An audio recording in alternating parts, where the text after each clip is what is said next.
The following podcast contains adult content, including adult language. I talk openly about sex and other adult topics. If you are under the age of 18 or are uncomfortable listening to sexually explicit narratives, please listen no further. I am not a professional therapist, counselor, or doctor. I'm just an average guy in the swinger lifestyle who likes to share his experiences. This podcast is for informational and entertainment purposes only. Please seek a professional if you are in need of guidance or care as it relates to sexual health or alternative lifestyles.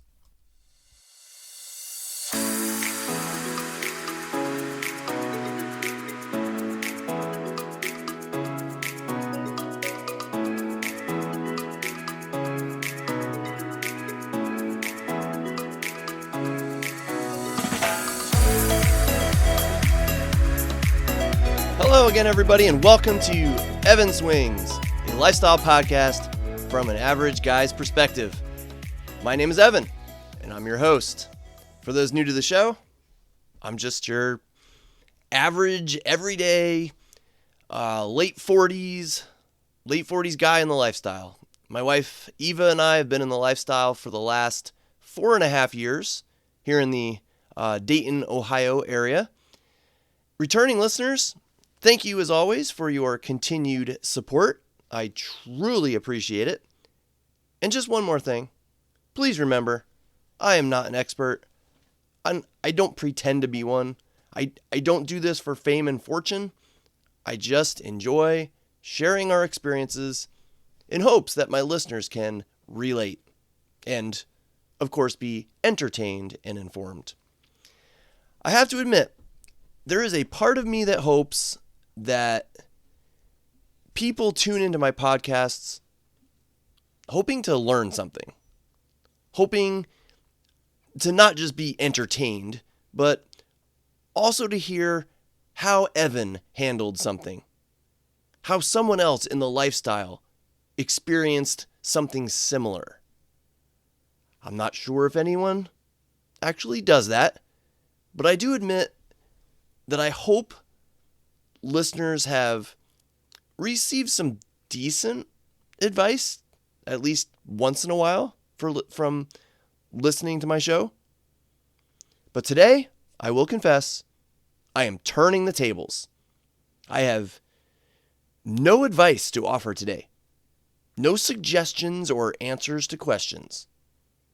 I have 2 segments today, and both are going to be more open-ended.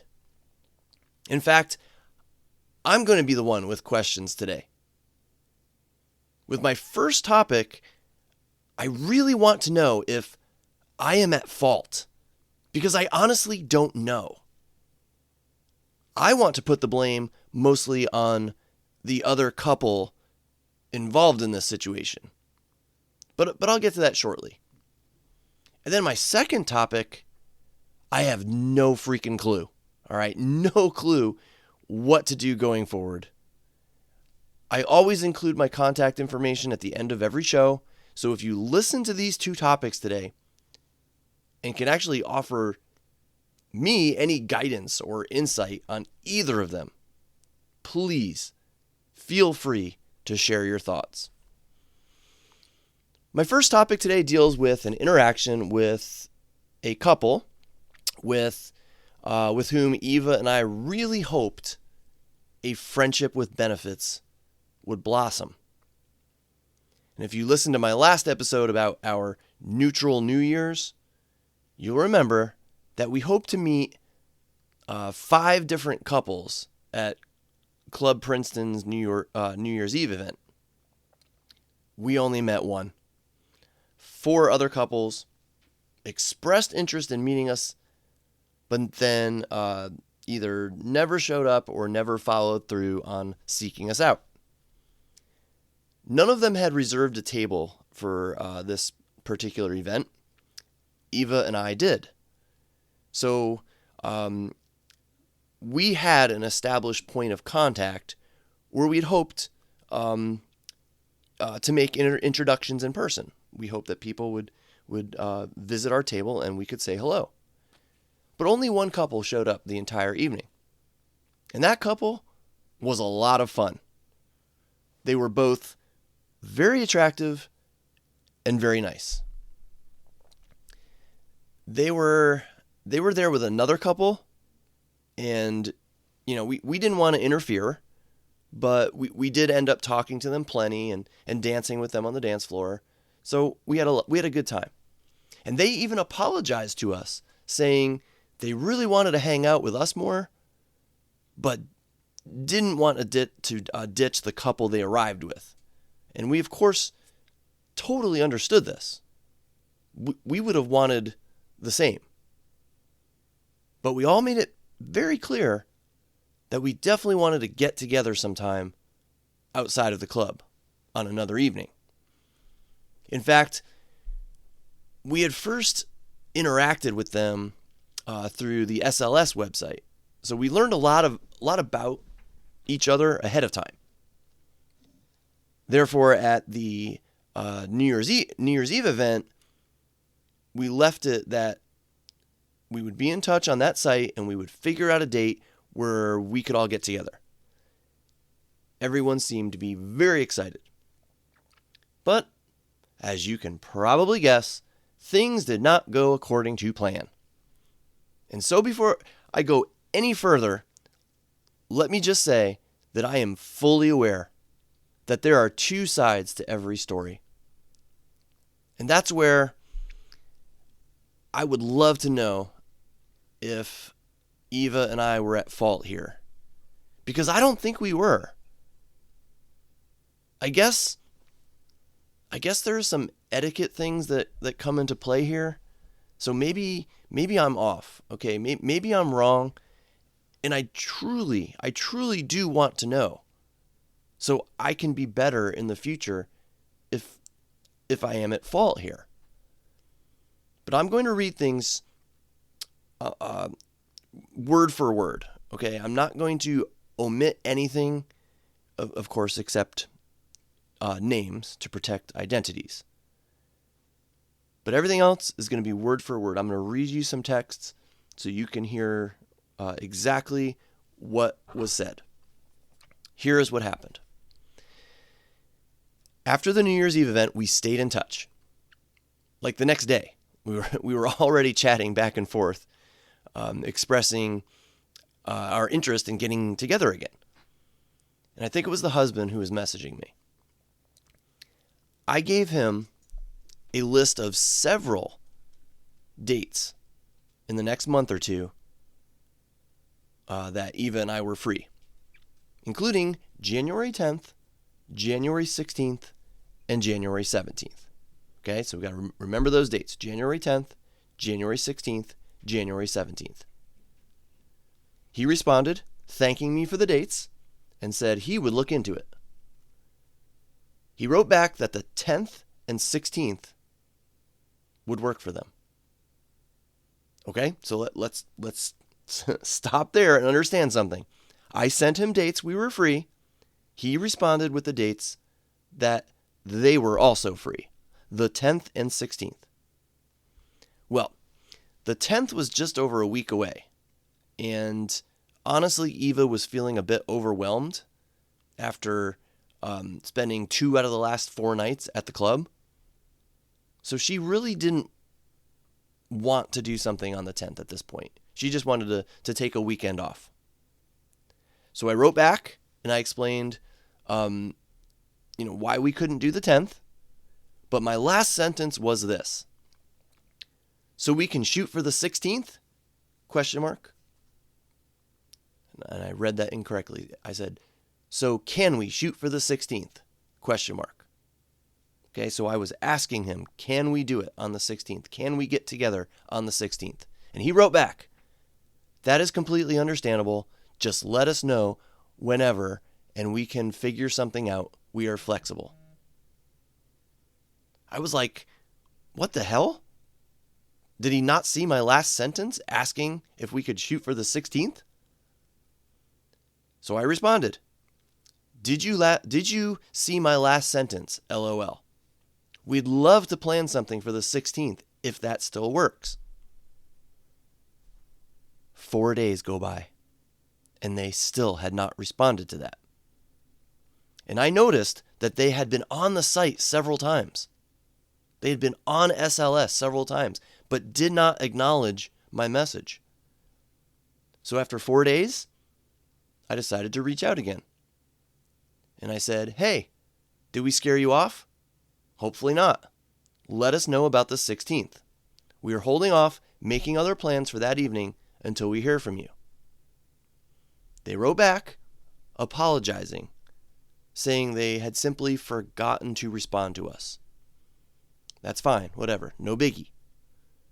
But then he said that they actually have a sporting event on the 16th, but nothing on the 17th.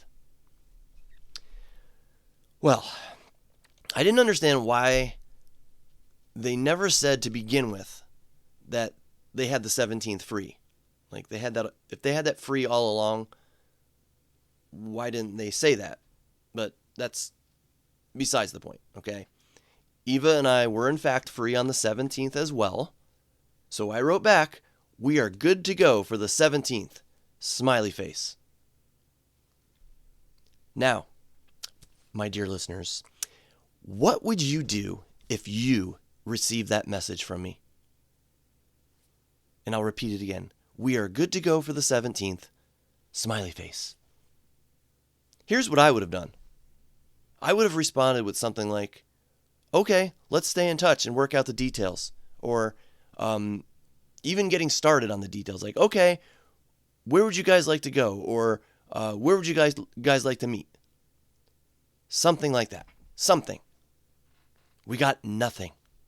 We got no response. And that was on January 8th. They did not respond. Then it was the evening of January 15th. A full week later, 7 days later. And again, they had been on the site and had not responded to our message saying we were good to go for the 17th.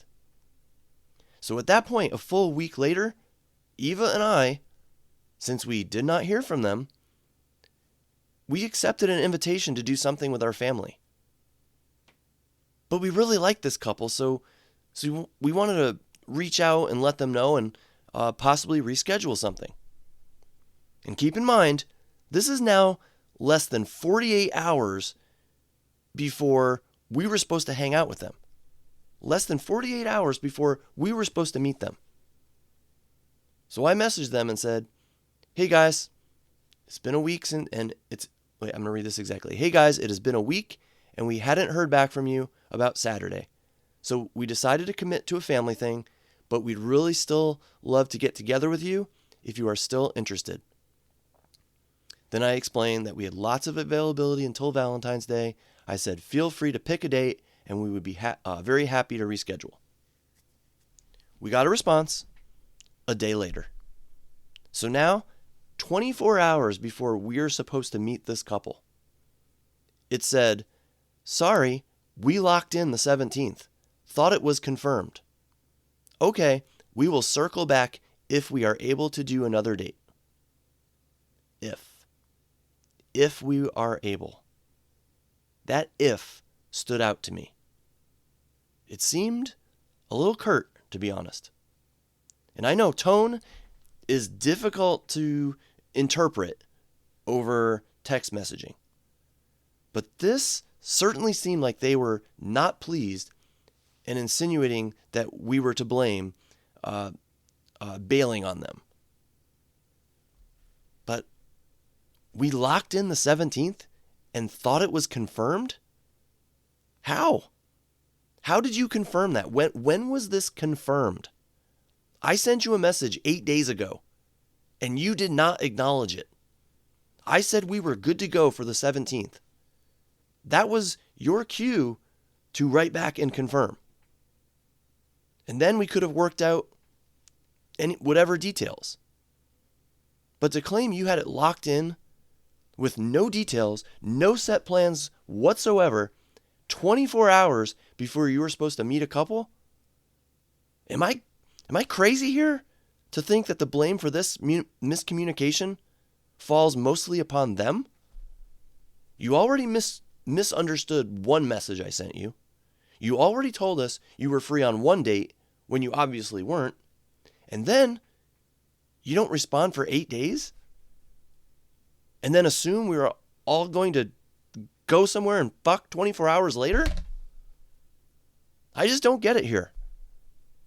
I don't see how we can be at fault here, and how they could assume everything was good to go for a date.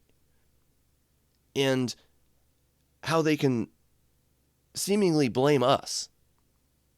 Like, we told you we're good to go. You didn't write back for 8 days. And then we're still supposed to assume we're doing something 24 hours later? I mean, are we the only ones, hopefully not, who take time to prepare for a lifestyle date? I mean, Eva likes to get a spray tan a day or two before. So we at least, at the bare minimum, need a day or two's notice. Well, I took the high road, ladies and gentlemen. I apologized for the miscommunication, and I reiterated that we would love to get together with them and ask them to send us some dates they were available.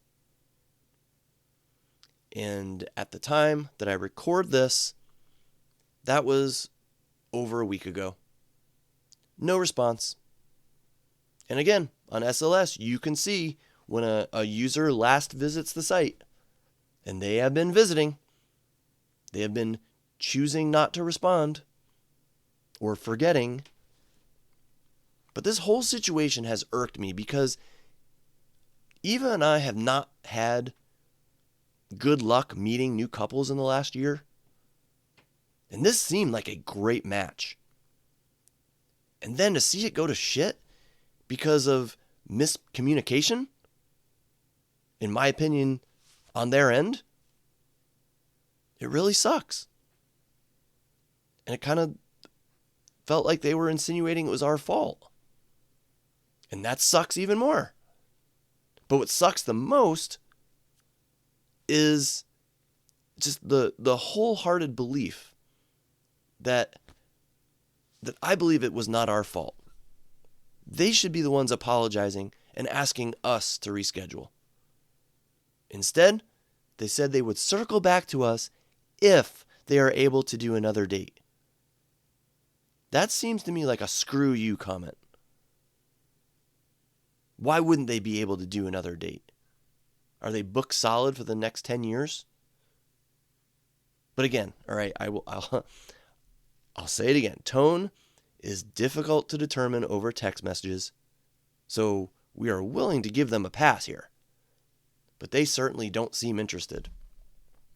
And the only reason, in our opinion, that they were suddenly disinterested is because they think we blew them off. And we obviously did not. So that's my first topic of the day. Please feel free to chime in. Let me know if I have a legit gripe here or if I'm missing something. I will gladly eat crow if someone points out to me what we did wrong. Why it's really our fault here. And that brings me to topic number 2. I will preface this, first of all, by saying this may be a sensitive topic and an awkward one or an uncomfortable one. But I pride myself on being willing to tackle all lifestyle topics on this podcast, no matter how awkward or uncomfortable. And please remember, I am a guy.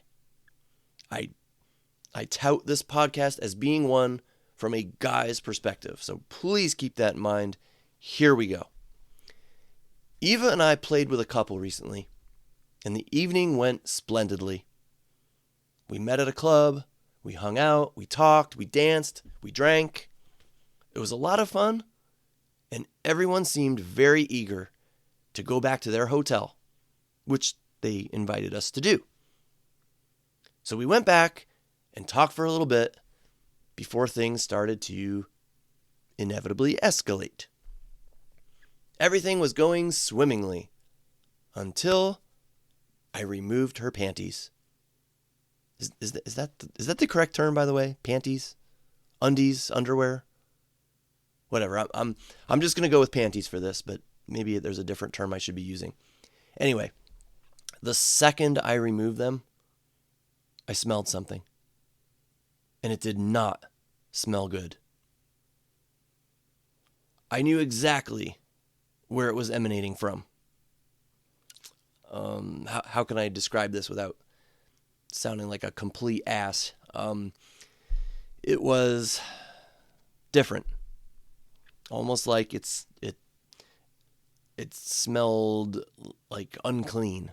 Let's just go with that. It smelled unclean. And again, being honest and upfront, I could be wrong here. But it did not smell like a chemical imbalance or BV.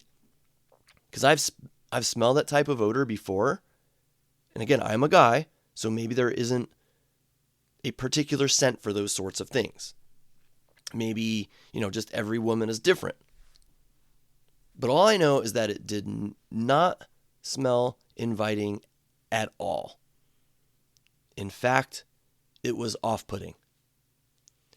I have enough problems with my anxiety. I don't do well with distractions when it comes to sex. This was a bad distraction. And it did affect my performance to some degree. Now, what are we as guys supposed to do in that situation? I'm going to tell you what I would do and what I did in this situation. But I wonder if there is a different, better option. What I did was I powered through. I obviously couldn't say anything. I mean, that would be ridiculously rude and obnoxious. But I'm sensitive to smells. Okay, I'm the type of person who can feel nauseous due to a particular scent or even the thought of a particular smell. Have you ever had White Castle burgers? I don't know if you've heard of White Castle. Maybe you even haven't, but they exist out here. I have had White Castle burgers once in my life, and that was way back in college.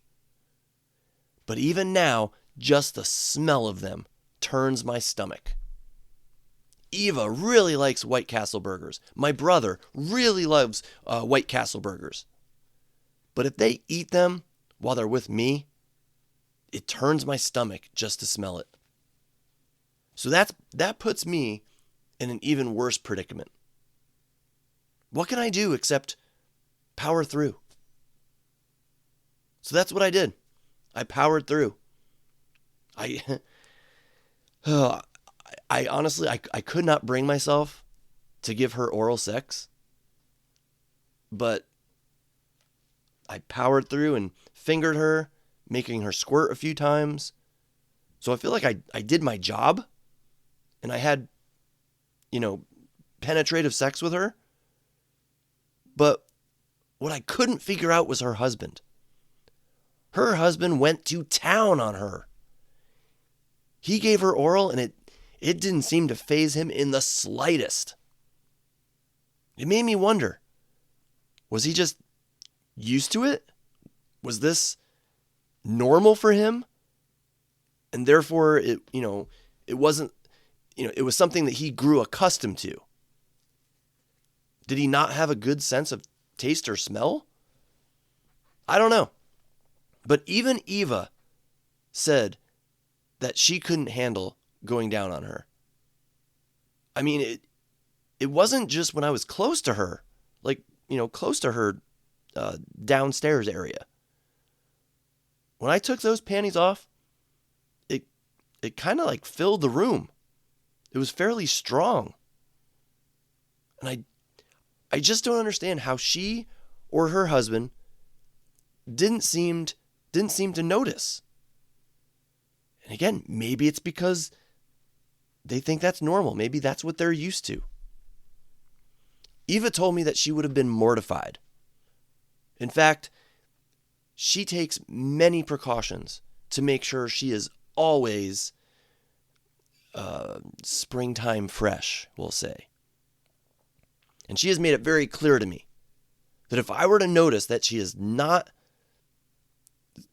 smelling her freshest, that I'm supposed to notify her right away. Obviously I wouldn't shout it out or anything, but I would somehow let her know in a covert, respectful, subtle way. Now, thankfully, I've never been put in that position. Eva does an amazing job. It just makes me wonder, though, how can it even be a thing at all in this day and age? So with wonder comes research. And I have to admit that I was wrong about something. In one of my very early episodes, and off the top of my head, I can't remember which one, I told a story about how Eva and I decided to completely stop seeing a couple due to a horrible odor. In that episode, I talked about the importance of hygiene because I assumed that's what it was.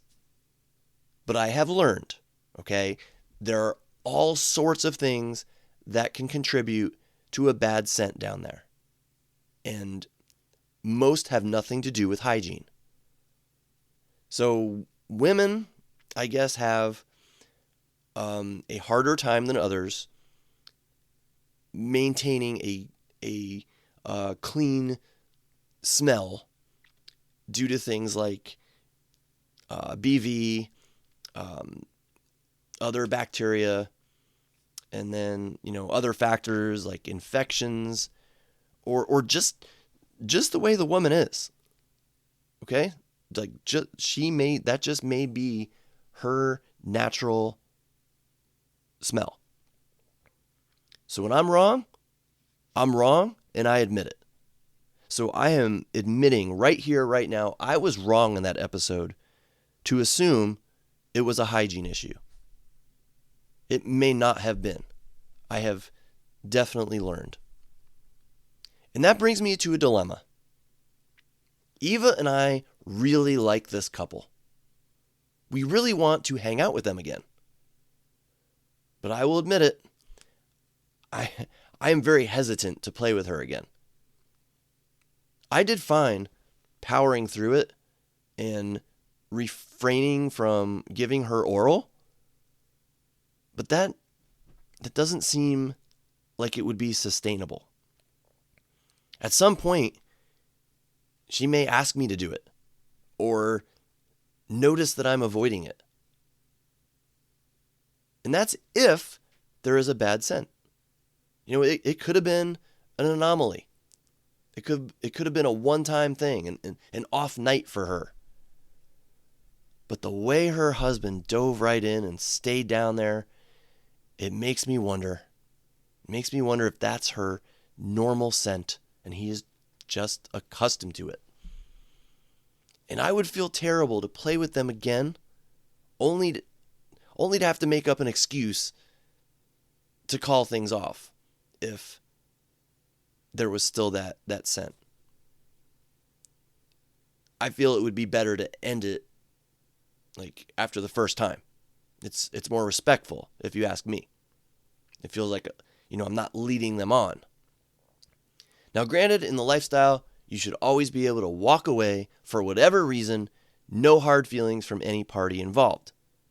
I get that, and I understand that. But it just sucks to be put in a position like this. And I have scoured the internet, scoured Reddit, a good place for information on stuff like this. I looked all over Reddit for conversations about this exact issue. Many seem to agree that powering through it was the right choice. But one thing is for sure, my experience wasn't the first in the lifestyle. There are lots of posts about this topic and a wide range of opinions and advice. One poster suggested that I should discreetly talk to the husband about it. And I'm not comfortable with that at all. Hey man, I need to talk to you about your wife's vaginal odor. No, that's not going to happen. Another suggested that my wife discreetly talk to the other wife about it. Like when they go to the restroom. And I'm not sure about that one either. But I know Eva would probably be thankful if someone took her aside and informed her of the problem. But it would most definitely be embarrassing. She would be embarrassed. And the whole situation in that moment would be very awkward. But it would most likely prevent some awkwardness later on. But again, Eva, she doesn't want to tell this woman about it. So I don't know, guys. I wish I could be the advice giver here, but this is a tough one. I'm not sure what the correct answer is, if there is one. Like I said, I looked all over some, Reddit groups, Reddit conversations, and there is not a definitive answer here. And I pride myself on being kind and respectful. So any solution would have to be just that, okay? It would have to be kind and respectful, and I can't think of one. I'd love to hear if anyone out there has some thoughts on this.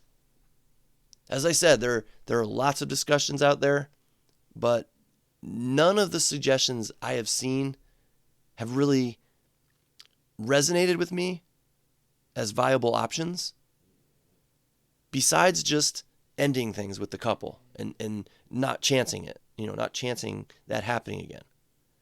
But again, we'd rather not do that. They're really nice, really fun, with several common interests. They're really attractive, and they live relatively close to us.